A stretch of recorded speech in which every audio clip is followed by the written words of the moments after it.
Bonjour à tous, bon dimanche, bienvenue dans ce nouveau numéro du Grand Jury d'RFM. Le retour de vacances du Conseil des ministres cette semaine et des dossiers qui attendent l'équipe de Macky Sall, le chef de l'État qui a d'ailleurs organisé hier et avant-hier un séminaire gouvernemental sur la phase 2 du PSE, le plan Sénégal émergent. Bonjour Mamour Cissé. Bonjour Babacar.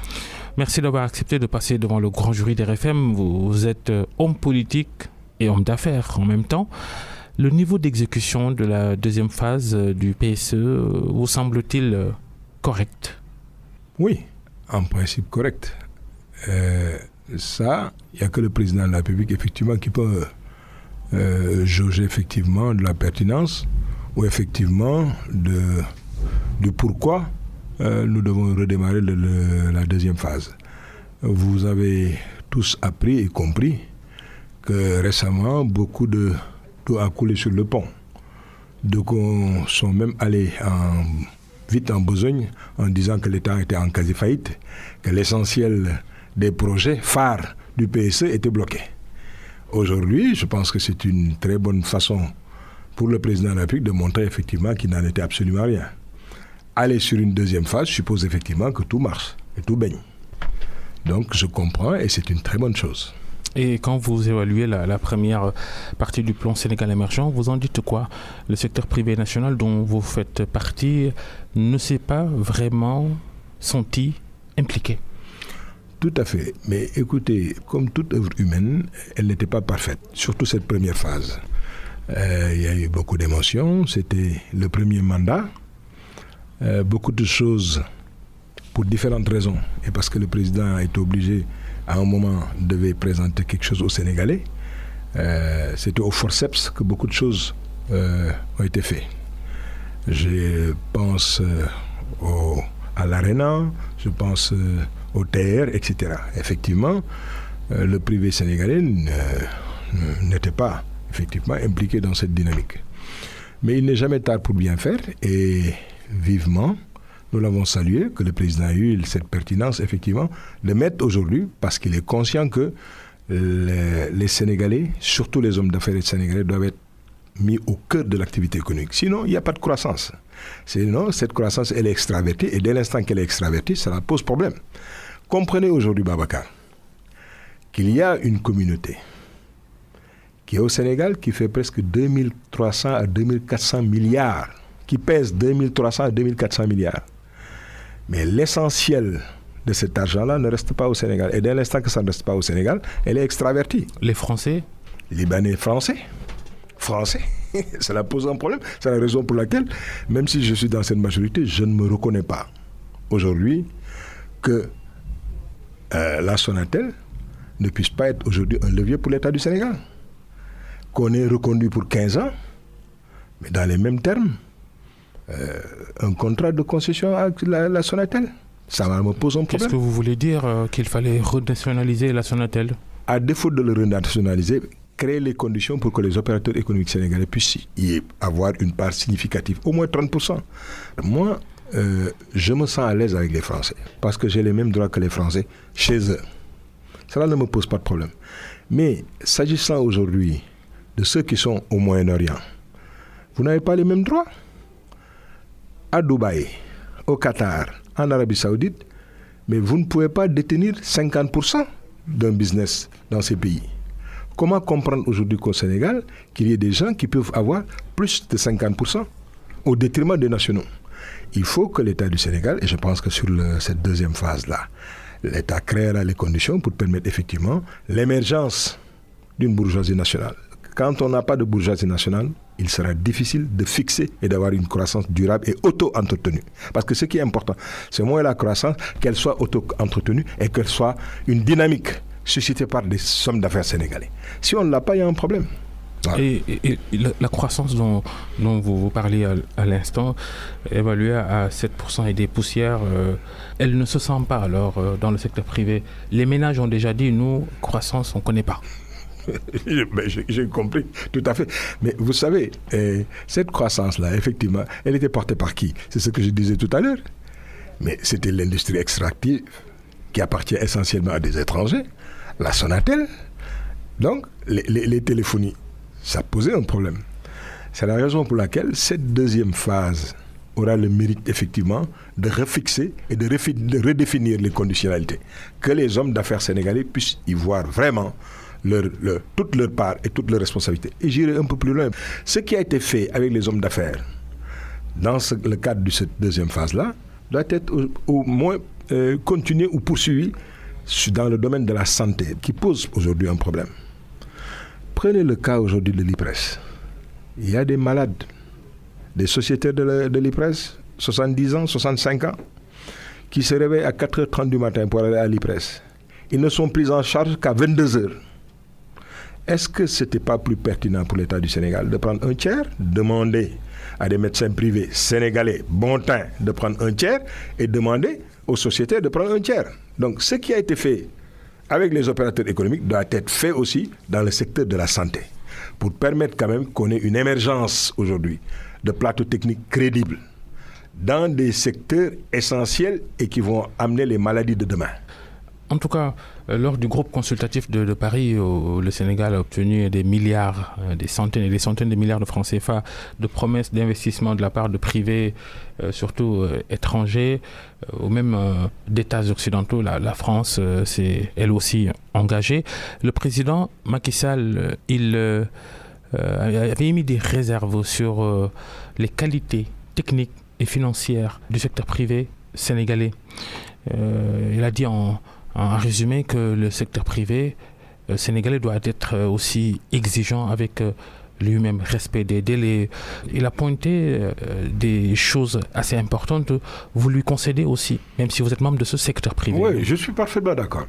Il n'y a pas, comme je l'ai dit tantôt, d'œuvre humaine parfaite.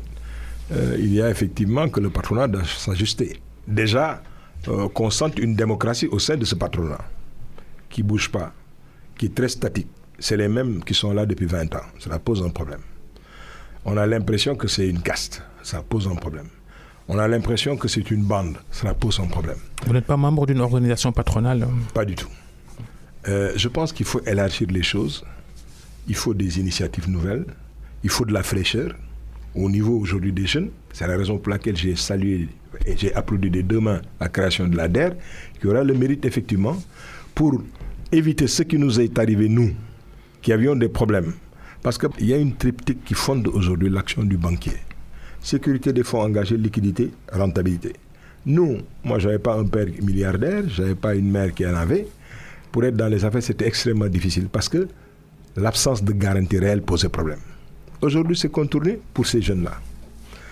Mais si on a aujourd'hui la volonté politique qui est là, durable et affichée, mais cela permettra aujourd'hui, mais déjà qu'en termes de sécurité, qu'on règle un problème très particulier, qui choque tout le monde, parce qu'il est visuel d'abord. Maintenant, ce n'est même plus au niveau des feux rouges, parce que je vois qu'il n'y a même plus de feux rouges à Dakar. C'est maintenant autour des ronds-points. Vous voyez des jeunes qui sont là, avec un panier de citron, ou 4 cassettes piratées, 3 Kleenex, c'est désolant.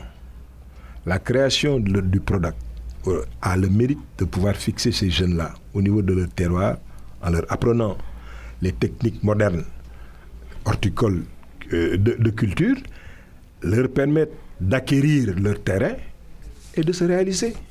Justement, quel est votre regard sur l'éclatement de tous ces leviers qui auraient dû promouvoir l'emploi des jeunes, DER par-ci, PRODAC par-là, ANPEJ ailleurs? Bon, mais heureusement qu'on est en train de rationaliser, parce que j'ai vu récemment que l'ANPEJ l'ADER va hériter de l'ANPEJ. C'est une bonne démarche. Parce qu'on le comprend, à un moment, l'ANPEJ était devenu vraiment quelque chose de très sclérosé.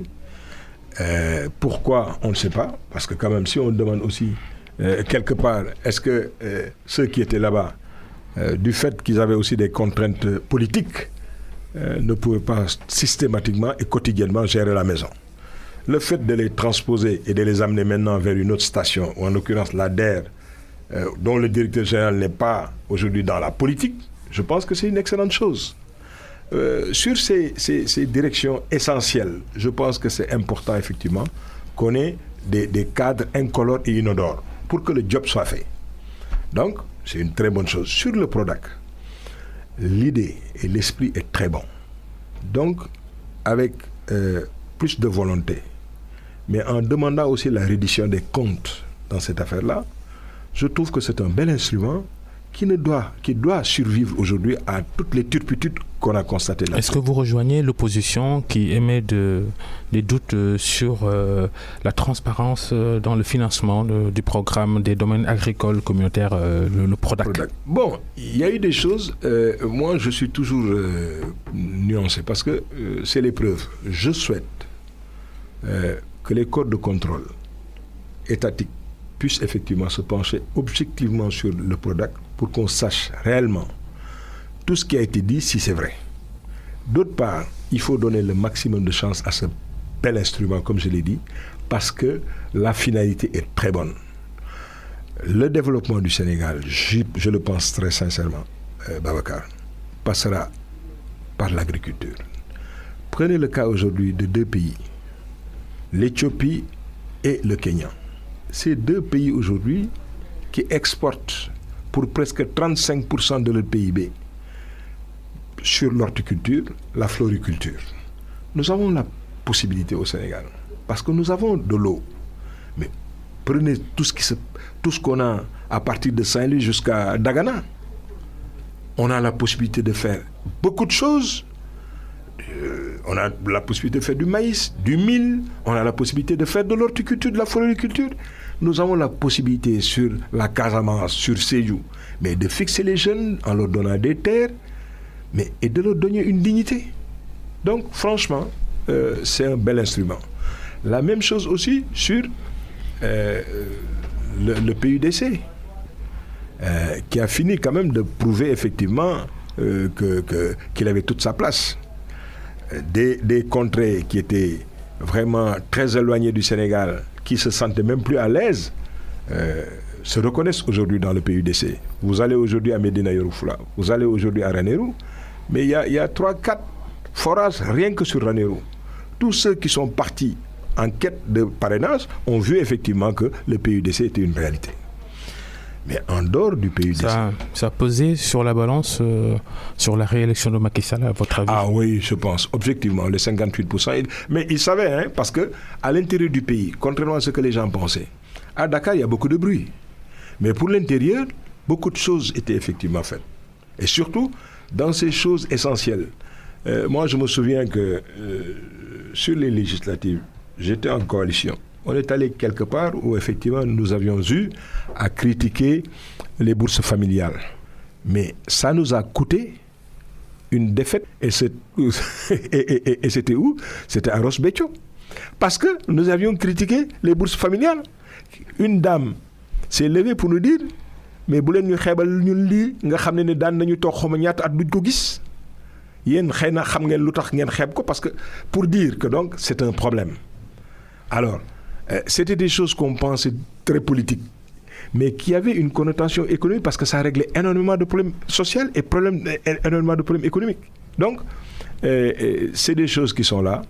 Ça a permis en toute bonne foi au candidat Macky Sall d'être élu. L'État sénégalais, on reste sur les politiques pour promouvoir l'emploi des jeunes.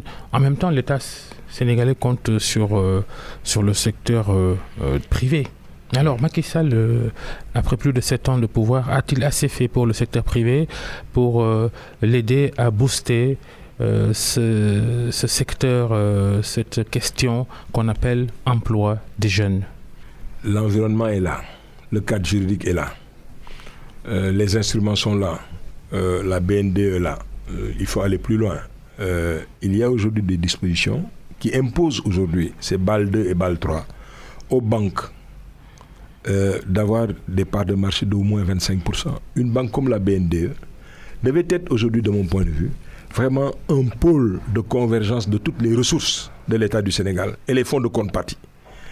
À charge pour la BNDE, adossée sur la DER, d'être vraiment les leviers qu'il faut pour vraiment soutenir carrément les opérateurs économiques sénégalais. Et c'est très possible de le faire.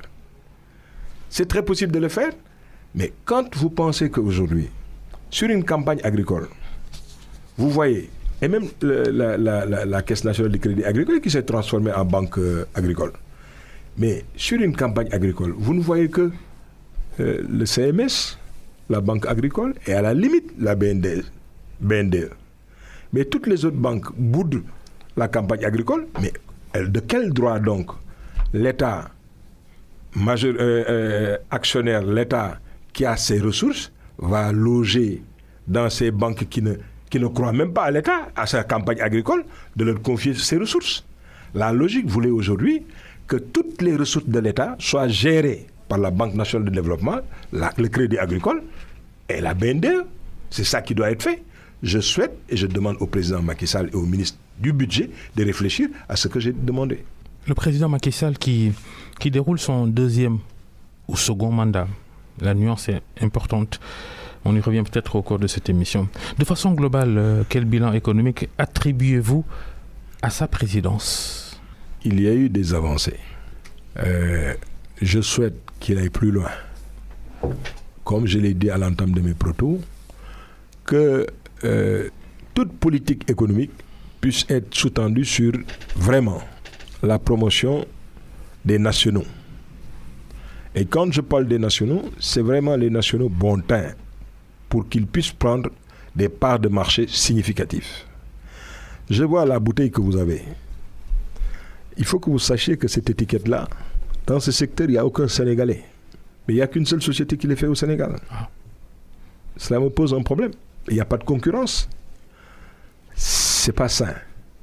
Si vous prenez aujourd'hui le cas des cartes téléphoniques, c'est une société qui le fait.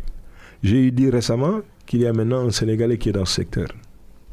Il y a aujourd'hui, Babacar, énormément de secteurs stratégiques essentiels où des Sénégalais bon teint ne sont pas. Cela pose un problème. Au niveau aujourd'hui des cliniques, je parlais tantôt de la nécessité aujourd'hui, au même titre que les hommes d'affaires, qu'on puisse effectivement promouvoir aussi les médecins. Mais dans le secteur privé, un secteur privé fort suppose effectivement qu'on puisse avoir un conglomérat de médecins spécialisés, mais avec des cliniques mais de grande envergure, où il y a un très bon plateau technique.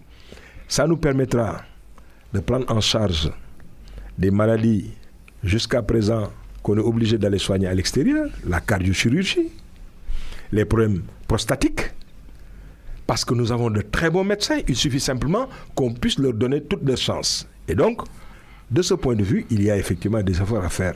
Et je pense qu'avec la deuxième phase, le président Macky Sall aura à prendre en charge la deuxième phase du PSE. Ouais. La décision du chef de l'État de serrer la ceinture à l'administration. Il dit commencer par réduire la facture téléphonique de l'État, une rationalisation que de non, selon certains, puisqu'en même temps, des indemnités vont être allouées, des indemnités qui peuvent aller jusqu'à 300 000 francs CFA à certains pour leurs besoins en téléphonie. La grosse incohérence, non. Bon, grosse incohérence, je ne dirais pas. Vous savez pourquoi ? Parce que Lamine Keïta est en train de nous suivre certainement. Quand il était ministre de la Jeunesse, j'étais directeur de cabinet du président de la République. J'avais déjà une commission où on réfléchissait sur effectivement la nécessité de rationaliser ces problèmes-là, ces factures d'électricité et d'eau. Là, c'était donc avant l'alternance. Que je vois aujourd'hui que le président Macky Sall le prend à bras le corps, c'est une excellente chose. Mais c'est des épiphénomènes par rapport à là où il faut.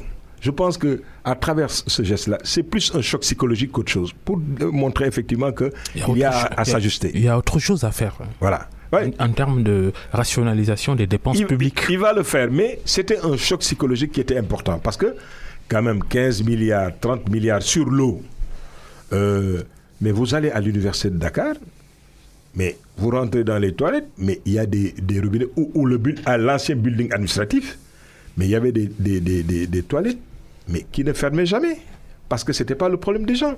C'est-à-dire il faut en même temps qu'il y ait une priorisation simultanée. Quand on fait ce genre d'effort, il faudra aussi qu'on conscientise les Sénégalais. Tout à l'heure, en venant, je suis passé par Cambérène. Quand j'ai regardé vraiment le niveau d'anarchie qu'il y avait dans ces parages-là, j'ai dit que j'enviais pas le jeune ministre Fofana, qui a aujourd'hui... Le ministre de l'urbanisme. Voilà, qui a une volonté, mais je me dis, est-ce que ce n'est pas un mythe de Sisyphe? Parce que, simplement, ce matin aussi, sur une radio internationale, j'entendais quelqu'un dire qu'il était parti à l'Arena quand il y avait la Coupe d'Afrique de basket féminin. Mais il a dit que dans les toilettes, c'était extraordinaire. Et il était tellement choqué dans ce bijou qui venait fraîchement d'être mis à la disposition des gens, comment les Sénégalais utilisaient les toilettes. C'est-à-dire, il faut aussi quand même qu'on fasse un effort. L'effort d'être civique. Je pense que la conscience civique est importante. La conscience citoyenne est fondamentale. À travers donc ce geste-là, je pense que le président Macky Sall, c'est plus pour susciter et montrer que on ne peut plus se permettre de faire n'importe quoi. Mais nous l'attendons aussi sur ailleurs, que tous les ministres, quand ils voyagent, qu'ils puissent prendre Air Sénégal et qu'à bonne date, qu'ils puissent payer. Qu'on ne traîne pas d'ardoise avec Air Sénégal. Mais ça doit être aujourd'hui une fierté et un nationalisme, pas béat, mais que de voyager avec Air Sénégal. Vous parlez des ministres, on peut aussi évoquer le député et le traitement réservé à tous les autres membres d'autres institutions. En gros, c'est l'entretien du personnel politique de l'État qui coûte cher aux finances du pays, n'est-ce pas? Quelque part, mais comprenez que sur le premier mandat, le président Macky Sall avait presque, selon les dires, plus de 200 conseillers. Aujourd'hui, c'est à peine s'il en a 16. Je pense que donc le choc, il est là. À l'impossible, nul n'est tenu. Et on ne peut pas ne pas faire avec les réalités du moment. Il y a aujourd'hui, qu'à un moment, l'État n'a pas été modeste. Aujourd'hui, confronté aux humeurs du président Trump, le dollar, il grimpe. Et quand le dollar grimpe, nous le sentons. Sur le pétrole, sur le coût du pétrole, sur nos échanges avec l'extérieur, et cela pose un sérieux problème à nos finances publiques. Heureusement que jusqu'à présent, et contrairement à ce que les gens pensaient, mais l'État continue à payer les salaires et qu'il y a eu des efforts extraordinaires de la douane et des recettes fiscales récemment. Et c'est ce qui a permis effectivement, avant la Tabaski, que tout le monde soit payé. Donc, au-delà de la politique, je pense qu'il n'y a pas aujourd'hui des tensions extrêmes pour effectivement nécessiter qu'on puisse épauler sur un ministre ou que sais-je encore. Il y a ce contraste entre là où les dépenses semblent exagérées et les secteurs qui sont des secteurs qui doivent être des secteurs prioritaires. Quand on regarde aujourd'hui l'état des hôpitaux, des écoles au Sénégal. Parfaitement d'accord. C'est important aujourd'hui. Dès l'instant que tout est prioritaire, que l'essentiel de nos moyens puisse être vraiment porté au niveau de 3 secteurs de mon point de vue prioritaires et stratégiques. C'est la santé, c'est l'éducation et la sécurité. Sur la santé, il faut faire de gros efforts. Sur l'éducation, la même chose. Et c'est de ce point de vue qu'on comprendrait effectivement les propos de l'État du Sénégal qui décide que la totalité des bacheliers de cette année puissent être intégrés au niveau des universités. Sur le principe, c'est une excellente chose, mais tout le monde ne pourra pas effectivement être à l'université. Oui, c'est le problème. Le gouvernement a décidé de ne plus orienter les nouveaux bacheliers dans les instituts privés. L'orientation vers le privé, c'est le président de la République qui en avait pris la mesure il y a 2-3 ans pour éviter un engorgement des universités publiques. Les résultats du cours, l'État a eu d'énormes difficultés pour honorer ses engagements financiers auprès de ces instituts privés de l'enseignement supérieur. Aujourd'hui, le gouvernement retourne donc à la case départ. Tous les nouveaux bacheliers vont aller dans les universités publiques. C'est ce qu'on peut appeler du pilotage à vue. Bon, j'irai pas jusque-là. C'est-à-dire, en le faisant, je vous ai dit tantôt que tout le monde ne peut pas effectivement être casé, de mon point de vue, à l'université. Mais il faudra faire des efforts. Déjà, il y a un budget qui est voté, qui va être alloué à l'université de Dakar, pour augmenter les lits à l'université, à cause des Jeux olympiques qui vont se passer, pour les Jeux des jeunes là, qui vont se passer. Les JOJ de 2022. Voilà, de 2022. Je pense qu'ils vont en profiter pour faire aussi le maximum d'amphithéâtres. Moi, j'ai toujours eu des appréhensions, pour ne pas dire que ça ne m'a jamais emballé, les universités virtuelles. Parce que de mon point de vue, ça posait un problème. Être dans un amphithéâtre et avoir le professeur avec sa craie en train de parler avec vous, le choc est beaucoup plus important que quand vous êtes, parce que vous habitez Guédiawaye, on vous amène dans un bâtiment en vous disant que oui, branchez vos ordinateurs et on va vous donner le cours.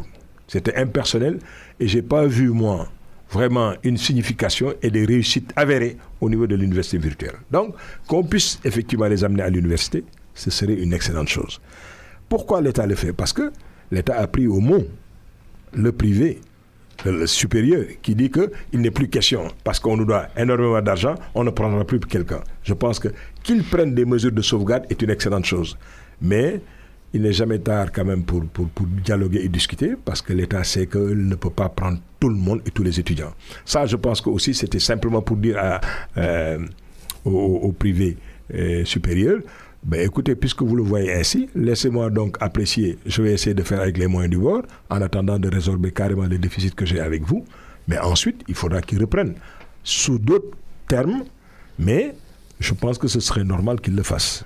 Donc, je n'ai pas d'inquiétude de ce point de vue. Toujours dans le domaine de l'éducation, quel est votre commentaire sur la polémique autour du port du voile à l'institution Jeanne d'Arc, cette école, célèbre école dakaroise, qui refuse d'admettre dans ses salles de classe des élèves, des filles voilées?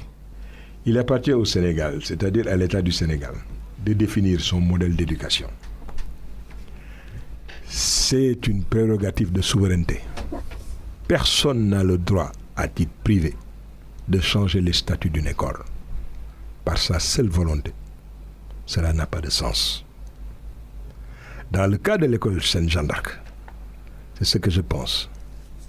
Il n'y a pas eu de notification officielle. Et en toute bonne foi, mais un règlement ne peut pas être au-dessus d'une constitution. Donc, cela me pose un problème. C'est l'État du Sénégal qui a une prérogative souveraine de dire comment est défini le règlement, comment doit s'exercer une éducation. Sinon, nous avons des problèmes. C'est comme ça que je le comprends. Cette école brandit aujourd'hui un règlement intérieur. Mais celui-ci ne peut pas être, comme je l'ai dit tantôt, au-dessus d'une constitution. Souvenez-vous, récemment, la France a été condamnée dans le cadre des Nations Unies pour le port de voile de cette dame qui a été licenciée. Mais parce que les Nations Unies ont jugé que c'était une atteinte par rapport aux droits de cette bonne femme. Donc, quand même, je suis très gêné parce que nous avons toujours vécu en parfaite intelligence, harmonie avec nos frères chrétiens. Mais comprenez aussi que les cours sont dispensés aujourd'hui par des sœurs qui sont en soutane. Et ça ne choque personne. Et en voile. Donc, comment on peut comprendre qu'une sœur soit en voile et en soutane et qu'on ne puisse pas permettre effectivement des élèves d'être dans les mêmes conditions? Alors donc, cela pose un problème. Je pense qu'on a la possibilité et il faut que l'État, de ce point de vue-là, puisse quand même, de façon souveraine, montrer, expliquer à cette école-là quel est le sens de ses responsabilités et quel est le sens aussi de la responsabilité d'un État. Mamour Cissé, le leader du parti politique PSD Guantibi, l'invité du grand jury des RFM. La politique, Macky Sall qui semble tout faire pour éviter le débat sur sa succession. Il ne peut pas. Mais comprenez qu'en moins d'1 an, parler de succession pose problème. Nous, ce qui nous importe aujourd'hui, en tout cas dans le cadre de cette majorité-là, c'est de tout faire pour qu'effectivement qu'il atteigne les objectifs qui sont assignés effectivement à son gouvernement par le PSE. Et il y a effectivement il y a eu des tensions. Moi-même, à un moment, j'ai douté. J'en parlais tout à l'heure à Abbas en lui disant que je comprends pourquoi il n'a pas pu bah voir. C'est votre frère aîné qui est là dans ce studio qui vous accompagne. Tout à fait. D'ailleurs, on va parler de ce parti PSD Djantoubi tout à l'heure. Tout à fait. Alors, je lui parlais tout à l'heure, je lui disais que je peux comprendre. À un moment, je n'avais pas compris. Je me suis dit, mais est-ce qu'il y avait une pertinence à supprimer le poste de Premier ministre? Parce que j'avais vu que le président était effectivement en première ligne. Surtout, on l'a ressenti avec l'absence de Boun Abdallah Dionne, qui était souffrant. Certainement que ça va moins se poser parce que, de fait, il est le numéro 2. Peut-être qu'on a supprimé la primature, mais il continue à presque quelque part gérer comme un Premier ministre, dans la mesure où il est ministre d'État, secrétaire général du gouvernement. Mais sur les 3 derniers mois, Korité à aujourd'hui, avec le reportage de BBC et tout ce qui a été dit, que l'État soit tout le temps sur la défensive m'a posé énormément de problèmes. Jusqu'à récemment, avec la sortie de Sonko... Ça, c'est moins l'absence d'un poste de Premier ministre que d'une communication globale. Oui, la communication a été vraiment scabreuse, vraiment, en toute bonne foi. Et mon problème, c'est que pourquoi l'État continue à être tout le temps sur la défensive? Surtout que quand même, personne n'a le monopole du cœur. Et c'est la raison pour laquelle je ne comprends pas qu'on puisse donner autant d'impact aux propos de ce populiste de Sonko. C'est-à-dire, regardez sur le cas récemment des Turcs. C'était tout faux. Sur le fait de la Falémé. Sur le fait de la Falémé. Alors qu'il fallait simplement mettre à la disposition des Sénégalais, depuis longtemps, vraiment les termes de ces accords-là. Vous êtes là pour gouverner au nom du peuple. Il y a eu des avancées extraordinaires. Souvenez-vous au référendum. Quand toute l'opposition presque a voté non, moi, je me suis singularisé et j'ai voté oui, parce qu'il y avait des nouveaux droits qui étaient conférés.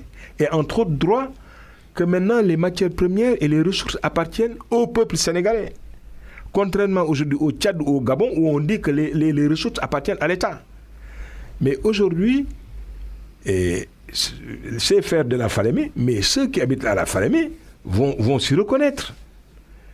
S'ils ne sont pas d'accord sur les termes du contrat, ont la possibilité aujourd'hui de saisir des juridictions pour contester tout ça. Il faudra peut-être relativiser. Et vous faites allusion aux zircons et par rapport à la Casamance, certainement. Donc, ça on comprend, il y a un dessous politique de tout cela.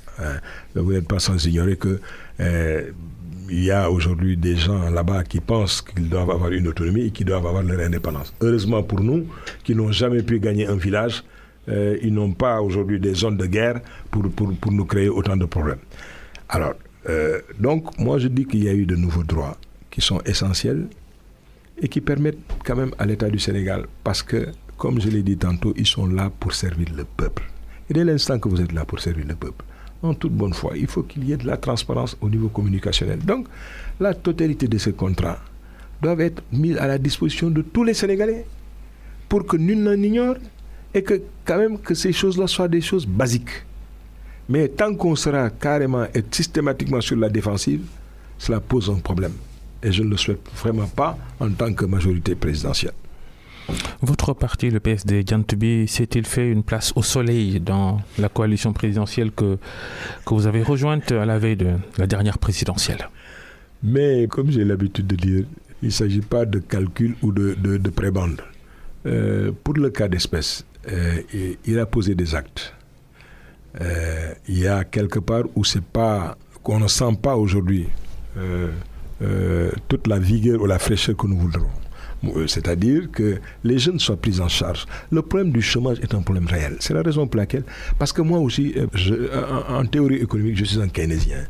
L'État doit jouer un rôle central en distribuant. C'est la raison pour laquelle j'étais d'accord sur les grands travaux. Que l'État investisse sur la terre, sur les ponts, c'est une excellente chose, pour autant effectivement que ça soit adossé sur le patronat local qui va redistribuer. C'est la raison pour laquelle si cette manne-là est captée par l'extérieur, c'est pas bon. Nous devons redéfinir nos conventions avec la Chine, qui va amener sa main-d'œuvre, qui amène tout, clé en main. Non, ça c'est pour une fois on peut être d'accord, mais tout le temps non. Les effets induits doivent être au niveau local. permettre à l'entreprise locale de pouvoir se réaliser. Sur les contrats que nous avons signés sur le pétrole, mais c'est clairement dit, le patronat, les hommes d'affaires sénégalais, mais auront une place centrale dans tout ce qui sera fait. Donc la redéfinition de nos conventions, des contrats, est une chose essentielle. Est-ce que vous avez l'occasion d'évoquer ces sujets-là avec votre partenaire politique qui s'appelle Macky Sall, le président de la République? Non. En dehors aujourd'hui des rencontres officielles, je n'ai pas encore eu la chance de rencontrer Macky Sall. Et je pense qu'il ne l'a pas fait avec presque tous ses alliés. Parce que, comme je l'ai dit tantôt, il était tellement en première ligne qu'il avait d'autres urgences. Souvenez-vous, le reportage de BBC. Ensuite, tout ce qui a été dit, 6 000 milliards. Que n'avait-on pas dit sur Karim Wade? 3 000 milliards. Donc des choses, des fake news. Mais menté, il en restera toujours. Regardez récemment mon ami Diallo, qui dit Mamadou Lamine Diallo, oui, ils sont en train de comploter sur le dos du peuple. Il y a 2 milliards qui vont être alloués au chef de l'opposition. Mais c'est essentiel parce que ça fait partie intégrante aujourd'hui de ce qui a été voté au référendum. Mais on doit avoir un chef de l'opposition. Le Mali là, mais tous les pays qui se respectent l'ont. C'est un minimum. Même le financement des partis politiques aujourd'hui. Mais il faut qu'on en débatte. Et c'est quelque chose d'essentiel. Il faut qu'on en parle. Mais si effectivement le chef de l'opposition ne doit pas être quelqu'un de pauvre, il faut lui donner les moyens quand même d'être au niveau apparent, comme au niveau réel, mais des attributs. Parce que du jour au lendemain, il peut être une alternative au président de la République. Si un président de la République élu peut avoir 8 à 10 milliards de caisses noires, c'est un minimum que le chef de l'opposition puisse être dans les conditions, parce qu'à tout moment, il peut remplacer le président de la République. Mais maintenant, s'agissant du montant, il n'a jamais été question de discuter de cela. Ce qui a été discuté aujourd'hui, et je pense que c'est un acquis extraordinaire, c'est que tout le monde est d'accord. Très discutable votre argumentaire sur... C'est normal, c'est un commentaire. Babacar, je ne suis pas vraiment d'accord. Mais ça n'engage que moi. Mais je dis, ce qui a été discuté et qui est vraiment une avancée extraordinaire, c'est que nous sommes, au moins les gens sont tombés d'accord sur la nécessité d'élire maintenant le maire au suffrage universel. Maintenant, il faudra... Vous parlez du dialogue national, notamment du dialogue politique. Du dialogue politique. Mais ensuite, Babacar, j'aurais souhaité, et depuis que j'en parle, plus de 7 ans, 5 ans, 7 ans, je dis, on a harmonisé quelque chose. Le président de la République est élu. Une fois renouvelable, il est élu. Il a la possibilité d'être élu une fois. Donc, un président de la République ne peut faire que 2 mandats. Mais il faudra aussi, en toute bonne foi, qu'on harmonise pour que les députés à l'Assemblée nationale ne puissent plus dépasser 2 mandats, que les maires ne puissent plus dépasser 2 mandats. Parce que ça aura le mérite au moins de combattre quelque chose. Le fait de travailler et de ne faire que de la politique. La politique, ce n'est pas un métier. Qu'il fasse 2 mandats comme le président de la République est une excellente chose et ça nous permet d'avoir des alternatives générationnelles. Mais les mêmes hommes captent tout le temps, c'est eux, cela pose un problème. Mais depuis que j'en parle, personne ne m'a suivi. Mais il faudra que vous portiez ce débat-là et ce combat-là. Un maire élu 3 fois, c'est pas bon. Un député à l'Assemblée nationale, 3 mandats, qu'est-ce qu'il peut apporter à l'Assemblée nationale? C'est des problèmes. Donc je pense qu'il y a une nécessité d'harmoniser tout cela. Le dialogue politique va aborder ce sujet sur le statut du chef de l'opposition. À qui doit revenir, à votre avis, Mamour Cissé, à qui doit revenir le titre de chef de l'opposition? Question très vicieuse. Bon, en bonne logique. Bon, est-ce que c'est une logique d'air? C'est encore un commentaire. Est-ce que c'est le parti qui a le plus de députés en dehors de la majorité présidentielle, ou c'est le numéro, celui qui est venu deuxième à la présidentielle? C'est lequel? C'est pour cela d'ailleurs que le terme, la notion semble vague de chef de l'opposition. De quel chef? De quelle opposition? Parlementaire ou nationale quand on se réfère à la présidentielle? Si vous prenez le cas, par exemple, d'un pays comme le Mali, Soumaïla Cissé est président et le chef de l'opposition parce qu'il est deuxième en termes de l'élection présidentielle et deuxième en termes de poids législatif. Ça n'a posé aucun problème. Il y a une bonne harmonisation. Au Sénégal, tout le monde a compris que le PDS n'avait pas de candidat. Ils ont boycotté la présidentielle. Ils sont deuxièmes sur les législatives, mais Idrissa Seck aujourd'hui est, qu'on le veuille ou non, deuxième au niveau des élections présidentielles. Le dialogue, parce qu'il s'agit, on est en train de discuter encore, le dialogue politique, ceux qui sont là-bas auront à discuter et à nous dire ce qu'il faut dessus. Dès l'instant qu'on est en train de discuter, je pense qu'on va trouver la bonne formule. Je n'ai pas le mot de vol du cœur, mais je pense qu'on trouvera la bonne formule pour savoir effectivement qui doit être le chef de l'opposition. On a parlé du PDS, le leadership, la démocratie dans les formations politiques. Votre parti, le PSD Diantibi, n'est sans doute pas à l'abri. Vous parliez tout à l'heure d'alternance ou de limitation des mandats pour les députés et les maires, mais les partis politiques aussi, les mêmes depuis plus de 20 ans. Au PSD Diantibi, c'est encore beaucoup plus frappant. Il n'y a presque que vous, Mamour Cissé, et votre frère aîné, Abbassi Cissé, porte-parole du parti. J'aime bien venir tout le temps. Vous taquinez beaucoup. On a eu, je pense, 2 ou 3 soubresauts, très durs. Une fois, d'ailleurs, la première fois, j'étais en Arabie Saoudite quand Ndemsial Djiboletika m'a appelé pour me dire heureusement, Mamour, vous n'êtes pas au Sénégal, vous êtes en Arabie Saoudite, mais heureusement qu'il y avait Abbas pour garder la maison. Parce que sans quoi, il y avait un coup d'État. Depuis longtemps, j'allais plus être président du PSD Diantibi. La deuxième, il m'écoute, c'est le président Abdoulaye Wade. Encore, là, on était aux années du centenaire, un bureau politique où presque on m'a mis en minorité, et donc les gens voulaient faire un forcing. On ne convoque pas un congrès, un bureau politique ne peut pas convoquer un congrès. Un congrès, c'est les délégués. Donc, si on doit convoquer des gens, parce que là-dessus, je pense qu'on avait, à Basse-Comier, 154 conseillers municipaux et ruraux à l'intérieur du pays, qui étaient tous membres du Conseil national. Et donc, ils devaient venir au Sénégal, à Dakar pour ce congrès-là. Donc, chaque fois que je partais, avec des hommes qui sont là,